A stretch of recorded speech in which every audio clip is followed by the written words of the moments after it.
My husband stepped close to me just seconds, before the divorce hearing was about to begin. His lips curled into a confident smile, the kind that always came right before he thought he'd won. "Today is the best day of my life," he said softly, almost lovingly. "I'm going to take everything from you." Standing slightly behind him was his mistress. She didn't even try to hide her satisfaction. Her lips curved upward in a sharp, venomous grin, like a spectator enjoying the front row of a show she believed was already decided. My lawyer moved beside me and spoke quietly, without urgency. "You followed every instruction perfectly?" "Yes," I answered. "Good," he replied. "Then prepare yourself. Your husband is about to witness a performance he'll never forget." What Marcus thought would be a triumphant victory was already transforming into a nightmare. That same night, Aaliyah stood in the kitchen as Marcus flung a set of keys onto the table. The metallic clatter echoed through the space, sharp and aggressive. She didn't flinch. After 6 months of emotional warfare, this dramatic routine barely registered anymore. Marcus, her almost ex-husband, stood across from her, in an immaculate designer suit, one she had personally chosen for him. He adjusted his perfectly tied knot in the reflection of the blackened television screen. His posture radiated confidence. No, more than that. Arrogance.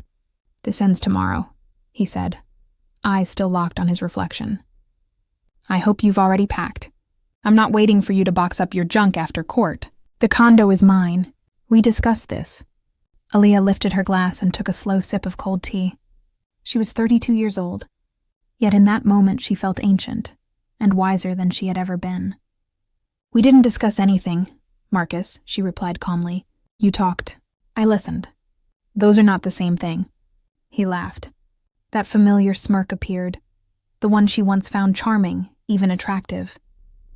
Now it made her stomach turn. Marcus was objectively handsome in the polished, carefully maintained way of a successful sales executive, 35, gym 3 times a week, fresh haircut every other Friday, a man who believed the world naturally revolved around him. "Don't be ridiculous," he said, shaking his head like he was addressing a slow child. "I have a shark for a lawyer. You've got some retired fossil from a charity clinic. I made the money. I paid the mortgage. You spent the last 2 years playing housewife." He leaned closer, voice dripping with certainty. "Your contribution to this condo is 0. The court will leave you with nothing. I offered you 20 grand out of generosity. You refused. Now you don't even deserve that." Every word was a lie. He lied so smoothly, so convincingly, that he seemed to believe himself. Aaliyah knew the truth, but now was not the time to speak. "Crystal's waiting in the car," he added over his shoulder as he headed toward the door. "We're celebrating right after the hearing. We're moving in here, so make sure the walk-in closet is cleared out." The door slammed. Silence swallowed the kitchen. Aaliyah remained standing, staring at the walls she had painted herself. The curtains she had custom-ordered.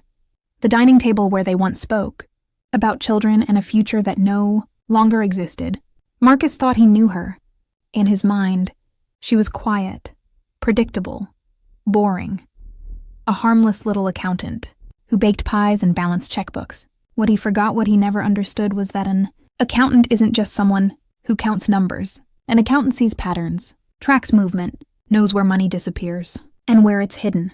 And above all else, an accountant never forgets. The silence thickened, almost suffocating. Aaliyah placed her cup down. Her hands were steady. The fear, the shaking, the heartbreak those belonged to 3 months ago, to a rainy Tuesday in November that split her life cleanly into before and after. Back then, she still loved him. Or believed she did. She lived inside a fragile cocoon of trust, maintaining the home, working remotely, supporting her provider. Marcus came home late, smelling of expensive tobacco and unfamiliar perfume. He blamed stressful meetings with female clients. She chose to believe him. Belief was easier than destruction. That day, she was only planning to take his suit to the dry cleaner. Just another small task she always handled. Before packing the jacket, habit guided her fingers into the pockets. Marcus was notorious for leaving things behind. Cards, flash drives, keys. Inside the inner pocket, her fingertips brushed against folded paper. She unfolded it. A receipt. Not from a mall kiosk, but from a luxury jewelry boutique downtown. Date yesterday.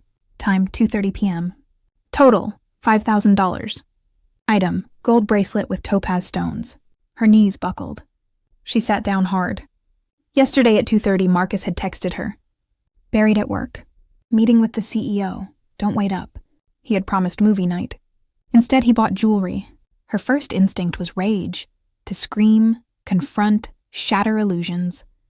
But something else took control. Professional instinct. Emotions are chaos, numbers are order, and evidence never lies. She opened her laptop. Social media made liars careless. Marcus had once mentioned his new assistant, Crystal. Duza, young, organized, great coffee, he'd said. It took Aaliyah 2 minutes to find her. Public profile, 20,000 followers. Photos of luxury dinners, clubs, weekend getaways. The last post was from the night before, manicured hand-holding, champagne inside a luxury car. On her wrist gleamed a gold bracelet with topaz stones. Impossible to mistake. Caption, Bae spoils me. Best night ever. Aaliyah stared at the screen as the final illusion collapsed. She didn't cry. She calculated. And that was the moment everything changed. The post had gone up the night before. An elegant feminine hand with a flawless manicure held a champagne flute against the soft leather interior of a luxury car. On the wrist, catching the ambient light perfectly, sparkled a gold bracelet set with topaz stones. There was no mistaking it. The caption read, "B spoils me. Best night of my life." And the geotag, the same pretentious restaurant where Marcus had proposed to Aaliyah 5 years earlier, the place of their first miracle, their beginning. Aaliyah stared at the screen as if her body were slowly emptying from the inside out. With every heartbeat, something vital drained away. There was no screaming, no hysteria, no tears, only a cold, numbing clarity. This wasn't just an affair. This was betrayal done deliberately, methodically, cynically, while Aaliyah skipped hair appointments, postponed visits to her parents, and carefully built an emergency fund for a future that included children. Marcus had been spending their money on another woman. Jewelry worth 3 months of her salary, hotels, dinners, trips. He was financing a fantasy, with funds that belonged to their family. That night, Marcus came home late, drunk and cheerful. He stumbled into the kitchen, bragged vaguely about a huge deal, then collapsed onto the bed without even showering. Aaliyah lay beside him, pretending to sleep, staring into the darkness while listening to his steady, satisfied breathing. And that was when she made her decision. She wouldn't leave quietly. She wouldn't beg. She wouldn't be a victim. She would take back everything that was hers, down to the last cent. For the next 3 months, Aaliyah lived 2 lives. By day, she was the understanding wife. A little sad, a little tired, patient, supportive. She nodded, sympathetically about business trips, late meetings, exhausting dinners with clients. She cooked, cleaned, asked gently how his day went. At night, when Marcus left the apartment, or fell asleep, she became someone else entirely. A detective, an auditor, an investigator. She converted a narrow pantry into a hidden workspace, a folding desk, a laptop, a lock on the door. Their entire financial life was suddenly spread out before her. She hadn't looked closely before. She had trusted him. Trusted his role as the provider. Marcus was certain she had no access to his main accounts.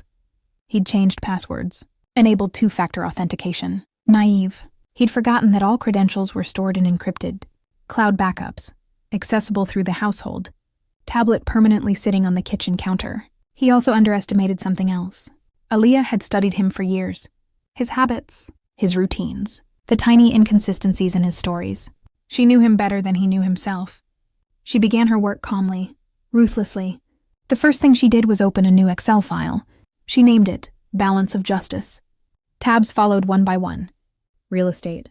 Marcus official income. Marcus undeclared income. Personal expenses. Mistress. Family expenses.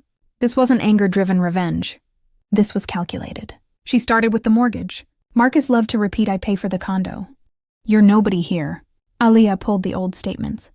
5 years earlier, her grandmother, Nana Rose, had passed away, leaving Aaliyah an inheritance of $150,000. That money had gone straight into the down payment for their apartment. Marcus had insisted at the time that it would be more convenient if she transferred the funds to his account, so he could make a single payment to the developer. Convenient. Aaliyah whispered the word bitterly as she stared at the screen. "How carefully you planned this, Marcus." She found the bank statement from the month of purchase. Inheritance deposited. Transfer to Marcus's account. Withdrawal from his account to the bank. For the exact same amount. The chain was clean, clear, traceable. All it needed was certification. Next, monthly payments. Marcus earned well, but Aliyah worked too. Her income covered groceries, utilities, household expenses. The remainder of her inheritance sat untouched in savings. Every month on the 15th, she transferred the exact mortgage amount to Marcus, so he could feel like the man pressing the payment button. What foolish kindness. What misplaced pride. She downloaded 3 years of payment confirmations. Every transfer had a memo line, mortgage. Her old bookkeeping habit, small, intuitive, unnoticed, was now her shield. Then came the ugliest part. Spending. Marcus's official salary was around $50,000 a year. Comfortable, but not extravagant. Yet the card statements told another story. Restaurants, boutique, hotels, luxury gifts, flights. Too much. Too often. Where was the money coming from? She accessed his work email. Password, his date of birth. Laughably simple. The inbox was clean, but the archive and trash folders were overflowing. Fake contracts, shell companies, invoices for services never rendered, emails calculating kickbacks. Marcus inflated client prices. The excess was routed to a childhood friend, then returned as loans or gifts. The schemes were crude. Any auditor could dismantle them in an hour. He hadn't been caught only because he hadn't been greedy, until recently. Crystal changed that. Then came gambling. Transactions to offshore betting platforms. $2,000, $5,000, $10,000. Over 2 years, more than $100,000 disappeared. That was their future. Their security, her inheritance. And Crystal. Plane tickets to Cabo during business trips. 5-star hotels in Miami. Luxury shopping sprees. By the end of the 2nd month, the folder was thick enough to break a desk drawer. This wasn't just a divorce file. It was a criminal indictment. Every night, Aliyah swallowed her rage and smiled across the dinner table. Numbers were her anchor. Facts were her armor. But she knew one thing for certain. She needed more than a lawyer. She needed a strategist. Someone who could turn numbers into a verdict. That's when her friend mentioned a name. Mr. Sterling. Old school. Gray hair, glasses, fountain pen, and absolutely ruthless in court. But in court, her friend had said quietly, almost reverently, he doesn't argue. He dismantles people, piece by piece, until there's nothing left. Mr. Sterling didn't take every case. In fact, he rejected most of them. He chose only those that interested him, or cases where injustice was so blatant it offended his sense of order. But if he agreed to represent you, the outcome was rarely in doubt. They said he was like an old samurai, honor-bound, precise, ruthless when necessary. For him, the law wasn't paperwork. It was a weapon. Their first meeting took place in his small midtown office. Tucked between newer glass buildings like a relic from another era, leather-bound books climbed the walls from floor to ceiling. The air smelled of old paper and pipe tobacco. Mr. Sterling sat behind a massive oak desk. His gray hair was neatly combed back. Deep wrinkles etched his face like battle scars earned over decades in courtrooms. He cleaned his glasses slowly with a plaid handkerchief while listening. He didn't interrupt. Only occasionally did he make short notes in a thick notebook, his fountain pen scratching softly against the page. Behind the heavy lenses, his eyes were sharp, clinical. X-ray eyes that seemed to look straight through people. When Aliyah finished speaking, she placed her thick folder on the desk. Mr. Sterling leaned back and opened it. Minutes passed, then more. Pages turned, graphs, statements, highlighted transfers, certified screenshots. Finally, he let out a low chuckle. You know, he said in a voice that sounded ancient and tired and powerful all at once. Most women come to me with pain. He's cheating. He's cruel. Punish him. But they bring no proof. Only emotions. He tapped the folder gently. You brought me a nearly finished sentence. He flipped to the section detailing Marcus's financial schemes. His brows rose slightly as he studied dates, amounts, routing paths. Are you an auditor? He asked, finally looking up. An accountant, Aliyah replied modestly. He smiled faintly. A good accountant is worth 10 lawyers. Then his tone shifted, cool, deliberate. There's enough here not only to take everything he owns, he said, but to exchange his Armani suits for an orange jumpsuit. Prison is very much an option. Do you want that? Aliyah paused. Revenge was tempting, but she didn't want to live inside courtrooms for years. She didn't want her future children, if she ever had them, to grow up knowing their mother sent their father to jail. No, she said quietly. I want justice. I want my apartment back, the one I paid for, and compensation for everything he stole. I want him to lose what he values most. Mr. Sterling nodded approvingly. Anger is a poor advisor, he said. Cold calculation, that is power. Our goal is maximum damage to him, with minimal cost to you. He closed the folder. Here's the plan. We file a counterclaim, but we reveal nothing until the final moment. Let him believe you're defenseless. Let him relax. Let him brag. Let him lie. He leaned forward slightly.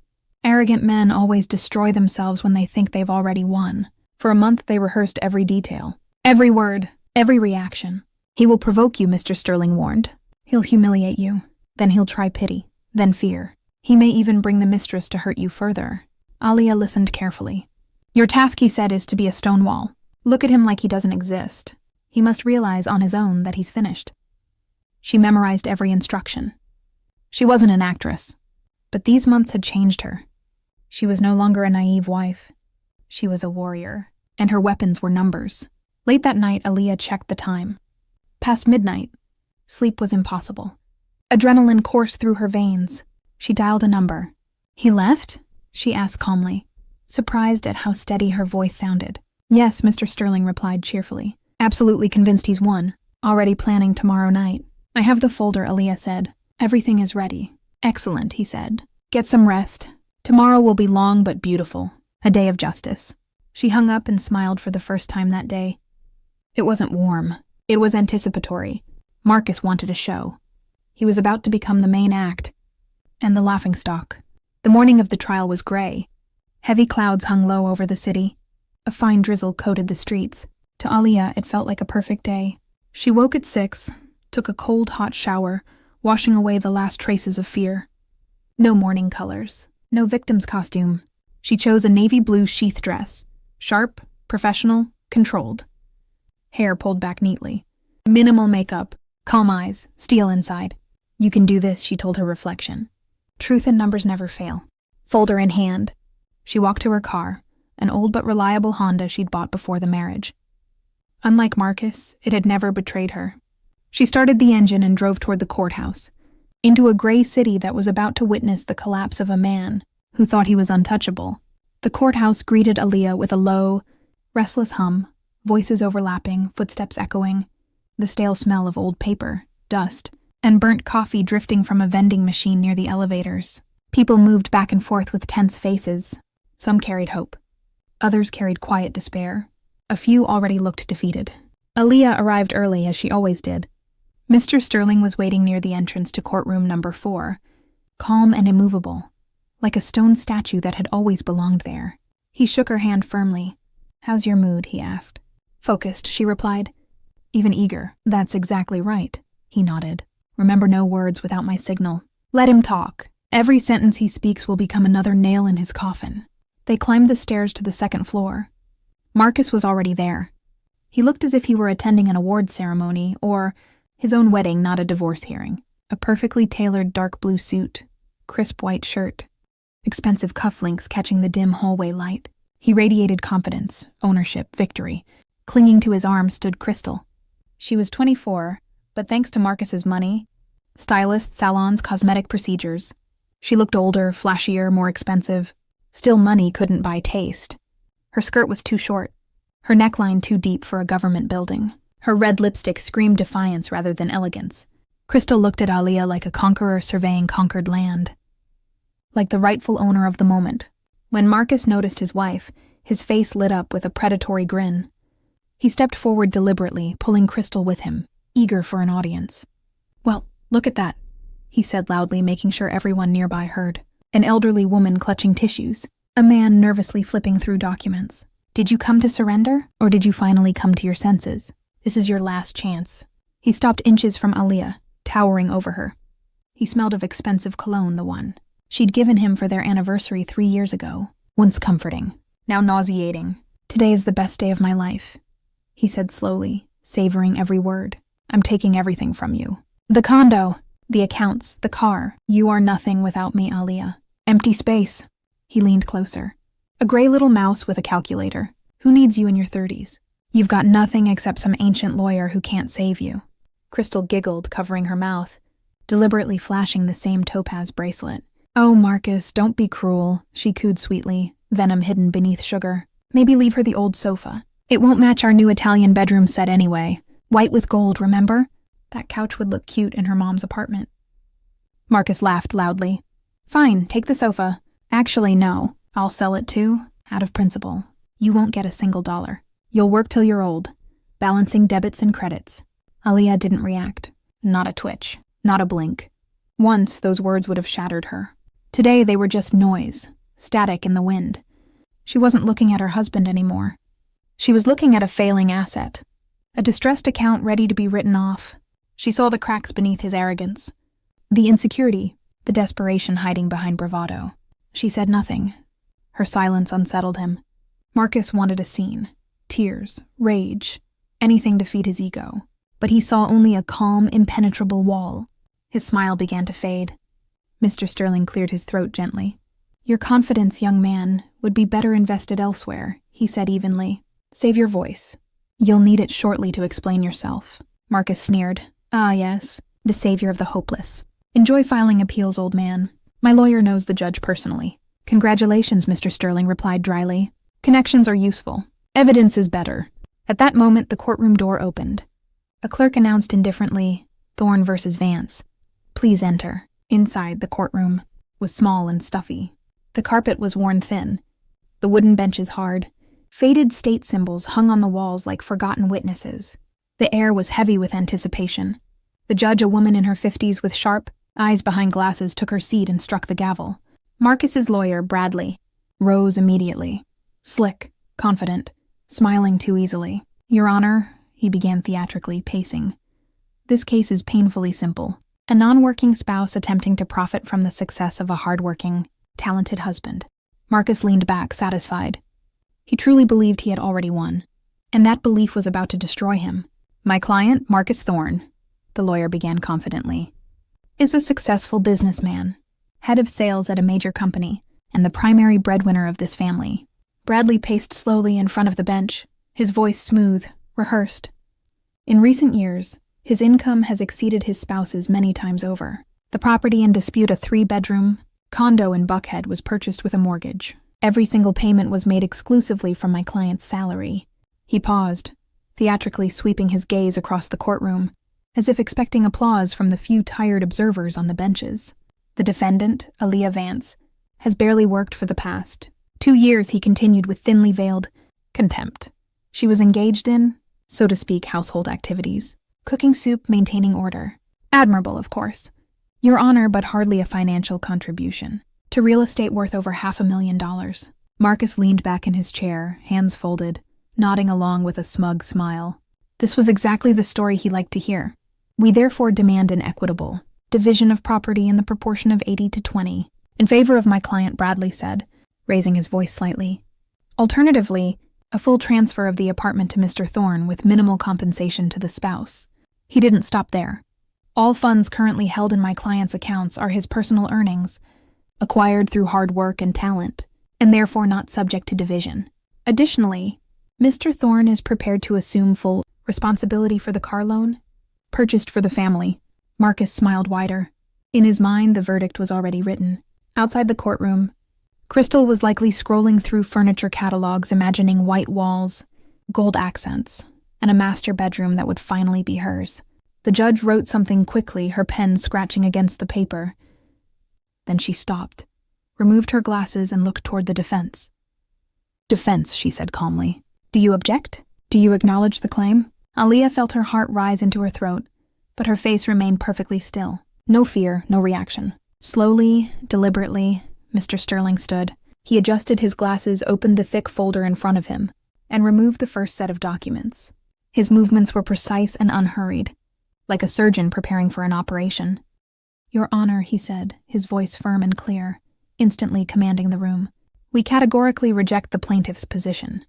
Moreover, we assert that the plaintiff is deliberately and cynically misleading the court in an attempt to appropriate property that does not belong to him.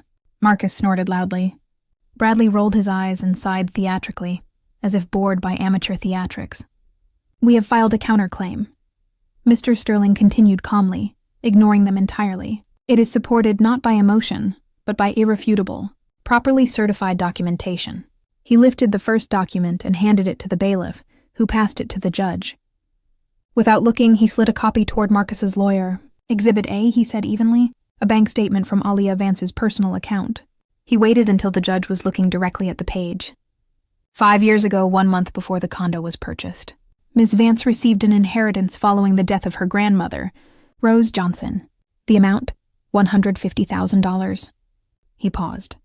The down payment for the apartment was exactly $150,000. Not a penny more, not a penny less. The courtroom grew quiet. This is direct tracing of non-marital funds. The judge leaned forward, scanning the statement. Dates, amounts, transfers. A flicker of surprise crossed her face. Please continue, counselor, she said. Under family law governing equitable distribution, Mr. Sterling went on steadily. Property acquired through inheritance and property purchased with those funds constitutes separate property and is not subject to division. Marcus's smile stiffened. For the first time that morning, uncertainty crept into his eyes. And this was only the beginning. This is not an interpretation, Mr. Sterling said calmly. It is an axiom of family law. Marcus stiffened. For the first time, real fear flickered behind his eyes. He remembered the inheritance, but in his mind, Aliyah had long ago poured that money into the common pot. Cashed it out, let it dissolve. He was certain the trail was lost. He had no idea how clean the numbers were. But Your Honor, Marcus's lawyer jumped up abruptly. His voice no longer smooth, his face tightening. The payment to the developer was made from my client's account. That clearly proves his participation, his contribution. Sit down, colleague, Mr. Sterling interrupted without raising his voice. The tone was calm, absolute, unarguable. You're rushing. That usually means nerves. He lifted another document. Exhibit B. The bailiff passed it forward. This is a transfer statement from Aliyah Vance's personal account to Marcus Thorne's account, Mr. Sterling continued. Same day, 1 hour before the payment to the developer. He paused deliberately. Memo line. Transfer of separate funds for down payment on condo. Notarized. Every word landed with surgical precision. Each transaction has a source. Each source has a purpose. Marcus went pale. His lips trembled. He vaguely remembered that memo line, but had dismissed it as meaningless bookkeeping trivia. It wasn't. And furthermore, Mr. Sterling continued, gaining momentum like an unstoppable machine, yes. The mortgage payments were technically debited from Marcus Thorne's card. He handed the judge a glossy color chart and a thick stack of statements. However, here is a complete bank summary of all fund movements for the past 3 years. The judge leaned forward. Every month, Mr. Sterling said on the 15th, 1 day before the mortgage debit, Aliyah Vance transferred the exact mortgage amount from her personal savings account to her husband's card. He tapped the document lightly. Funds originating from her remaining inheritance and freelance income. Every single transfer marked mortgage. 3 years.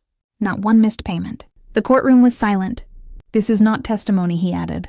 This is a flawless, transparent financial history. The judge studied the papers carefully, her gaze moving from the statements to Marcus and back again. Marcus's eyebrows rose in disbelief. Sweat darkened his collar. His suit suddenly looked tight, suffocating. He hadn't known. He had never checked incoming transfers. He only saw balance increases and spent freely, convinced he was the provider. While Aliyah silently built an ironclad paper trail. In summary, Mr. Sterling said, enunciating each word, the apartment is 95% paid for using my client's indivisible personal funds. He let the number hang in the air. We therefore demand that the condo be recognized as the sole property of Aliyah Vance. The plaintiff's contribution is statistically insignificant and confers no ownership rights. Marcus's lawyer looked lost. Pathetic. He flipped through his papers desperately, but there was nothing there, only empty phrases. This is manipulation, he snapped weakly. My client earned substantial income. He supported the family. She lived off him. This is unacceptable. Mr. Sterling smiled faintly.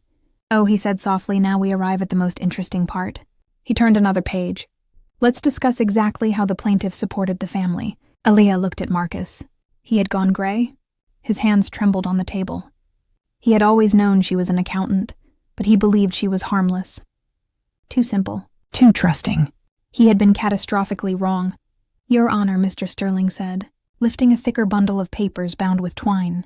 The plaintiff claims that all funds were spent on family needs. He paused.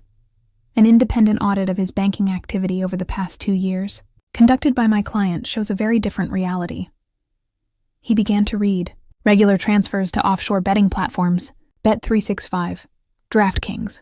Foreign. Casinos. Each word struck like a hammer. Amounts: $2,000, $5,000, $10,000. Dates coinciding with paydays, bonuses, and kickback receipts. Marcus clenched his fists so tightly his knuckles turned white. He hunched inward as if trying to disappear. The total amount gambled away in 2 years, Mr. Sterling concluded, is $100,000. The number echoed in the silence. These were marital funds, he continued evenly, disposed of without consent. Family law requires mutual agreement for such expenditures. He looked directly at the judge. Aaliyah Vance never consented to funding gambling addictions. The clock on the wall ticked loudly. Each second sounded like a countdown to collapse. But that is not all, Mr. Sterling said quietly. His voice now carried the weight of a verdict. Let's examine the expenses classified as entertainment hotel suites, jewelry purchases, fine dining, luxury car rentals. Marcus swallowed hard. The real nightmare had only just begun. The dates of these expenses, Mr. Sterling continued evenly, regularly coincide with the plaintiff's so-called business trips he claimed to have taken alone. He paused, then calmly lifted another document. However, here are airline tickets issued in the name of Ms. Crystal Duza, purchased with the plaintiff's card. A murmur rippled through the courtroom. Here are receipts from luxury boutiques, he went on. Women's clothing, shoes, accessories. Size small. He glanced briefly at Aaliyah. My client does not wear size small. Mr. Sterling then held up a familiar piece of paper. And finally, the receipt from a jewelry boutique. A bracelet worth $5,000 purchased 3 months ago. He turned the page. Attached is a photograph of this same bracelet, posted by Ms. Duza on her public social media account with the caption, Bae spoils me. Best night of my life. The words hung in the air like smoke. The total amount of marital funds dissipated on a third party, confirmed by documentation, is $75,000. He didn't rush the conclusion. Combined with gambling losses, the total dissipation of marital assets equals $175,000. Silence. The judge slowly lifted her eyes and looked directly at Marcus.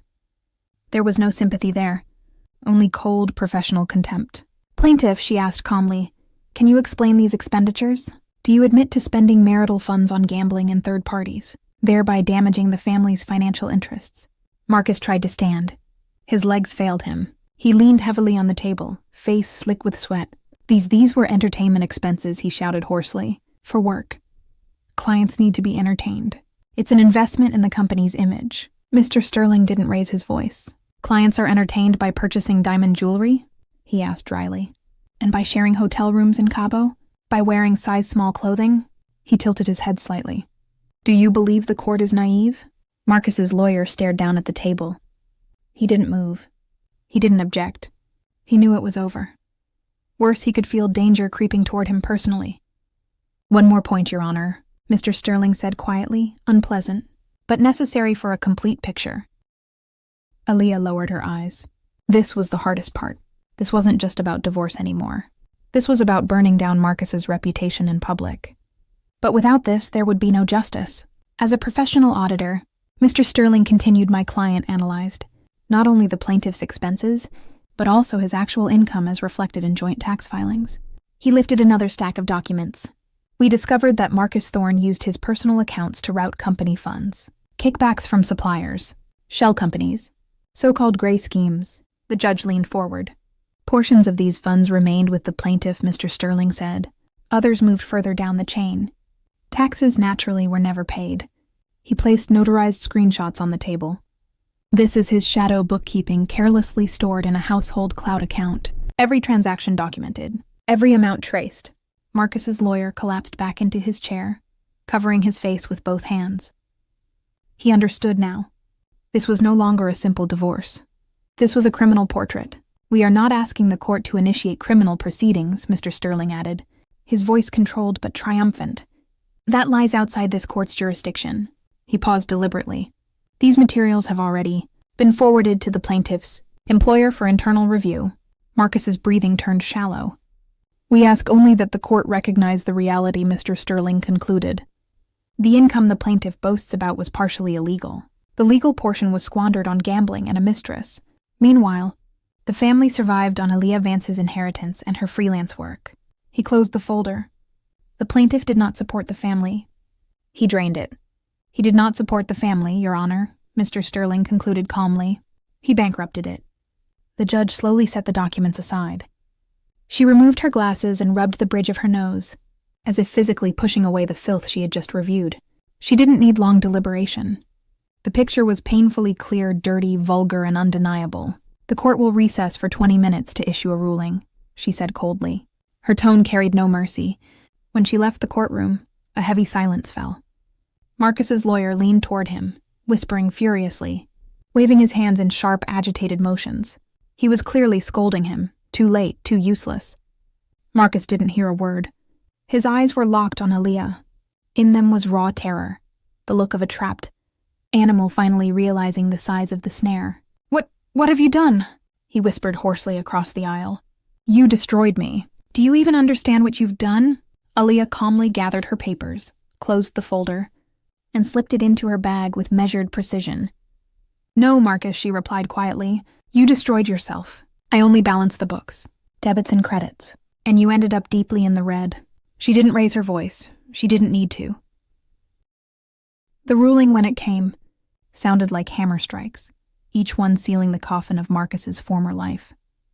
1. The condo is recognized as the sole, separate property of Aaliyah Vance and is not subject to division. 2. Marcus Thorne's claim to the condo is denied.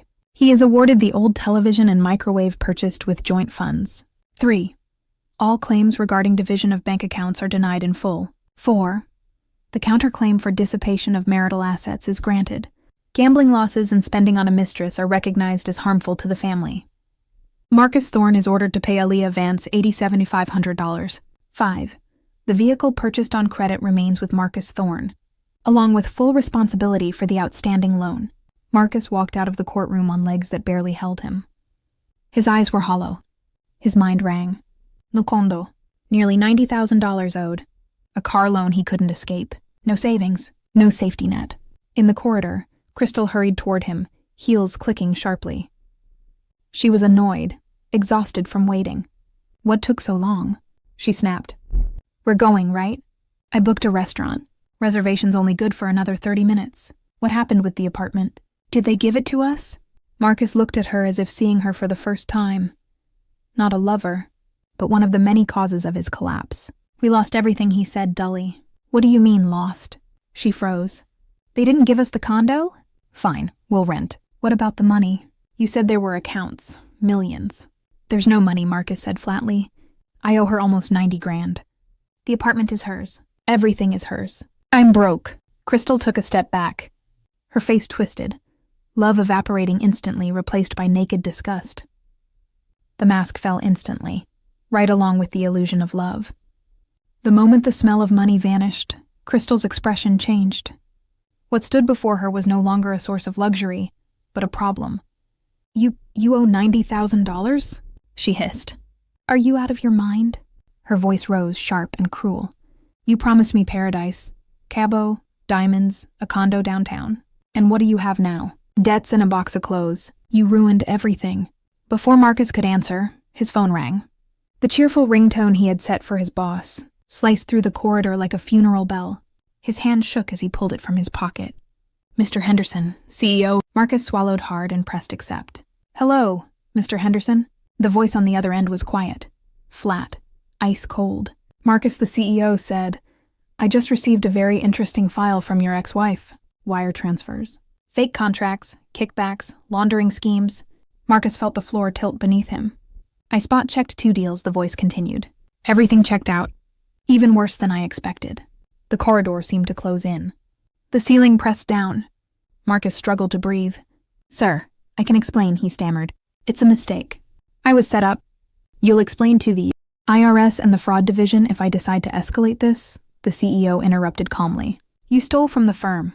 You sabotaged operations. You deceived clients. A pause. You're fired, effective immediately. Marcus's knees nearly buckled. Security has already deactivated your badge and locked your accounts. Your personal belongings will be placed in a box at reception. The voice hardened. And pray that the full audit we've started doesn't reveal losses greater than what you can cover by selling a kidney. Otherwise, prison will be very real and very long. Another pause. My driver is waiting outside the courthouse to collect the company phone and car. Do not come to the office. Click. The call ended. Marcus lowered his phone slowly. His world, built on lies, arrogance, and stolen money, collapsed in a single breath. Crystal had heard enough. The speaker volume had betrayed everything. Her face drained of color. "You were fired. For theft?" she asked quietly. There was no anger left in her voice, only disgust. "Crystal, I was set up," Marcus babbled, reaching for her hand. "We'll get through this. You love me, right?" She yanked her hand away as if burned, brushing her sleeve violently like it had been stained. "There is no we," she snapped. "I didn't sign up to live with a broke loser and a future convict." She straightened her purse on her shoulder. "You promised me the high life, and now you have nothing." She turned sharply. "Goodbye, don't call me. I'm blocking you everywhere. And don't expect the bracelet back. I earned it." Her heels clicked down the corridor, each step echoing louder than the last, until the sound disappeared entirely. Marcus stood alone, broken, abandoned, ruined. At that moment, Aaliyah stepped out of the courtroom. She walked calmly, her posture straight, her hand resting lightly on her lawyer's arm. Mr. Sterling was speaking quietly to her, and she smiled, a small, gentle smile. Not triumph, relief. She passed Marcus, who was slumped against the wall, sliding down it slowly, almost collapsing. His suit was wrinkled, his tie crooked. The man who once thought himself untouchable now looked small, terrified, helpless. He lifted his eyes to her. Hatred, fear, desperation, all tangled together. "Aaliyah," he croaked, his voice barely audible, and for the first time he was begging. "How could you do this?" Marcus whispered hoarsely. "I was your husband. You sent the documents to my boss. You destroyed me." His voice broke. "I have nowhere to go. I don't even have money for an Uber. What am I supposed to do now?" Aaliyah stopped. She looked down at him, not with triumph, not with cruelty, and not with pity either. It was the way one looks at something long useless, finally taken to the trash. What stood before her was no longer the man she had loved, but the hollow outline of his lies. "You wanted to take everything from me, Marcus," she said quietly. Each word landed like a stone. "You said I was nothing, empty space. You brought your mistress to court to laugh at me. You thought silence meant weakness. You thought cooking dinner meant ignorance." She met his eyes. "You forgot the most basic rule of accounting, the one I tried to teach you. Everything has a cost, and the bill always comes due." She paused. "Your bill came today, and you paid it in full." Marcus swallowed hard. Tears spilled freely now. "But where do I go?" he whispered. "I have nothing. Crystal left me." "You have your freedom," Aaliyah replied, shrugging slightly as if stating a simple fact. "You wanted it. You screamed for it. You chose it, along with zero responsibility." She turned to leave. "And you still have the car. Sleep in it until the bank takes it back. That's your choice. That's your freedom." She walked toward the exit. Outside, the clouds finally broke. Bright sunlight flooded the courthouse steps. For the first time in years, Aaliyah felt light, alive, free. The weight she had carried, the betrayal, the lies, the quiet humiliation, was gone. The apartment was hers. Her profession was her shield. Her future was her own.